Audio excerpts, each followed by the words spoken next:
Magandang hapon po sa ating mga kapwa ko stroke survivor. Meron po lamang akong share sa inyo na exercise na aking ginawa kung paano ko napagalaw na ganito ang aking kamay. Sana po ay makatulong mga idol. Gamit po yung malakas nating kamay. Ganito po.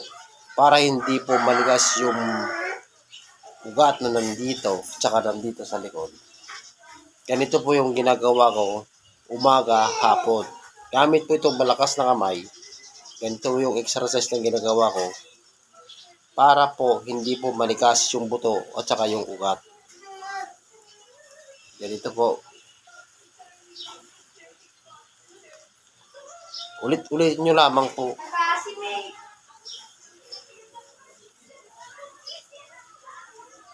Para po gumalaw din yung buto dito at saka dito.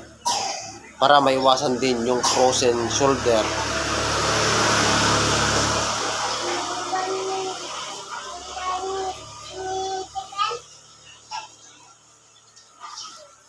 Pagkatapos, ganito naman po sa may mga daliri.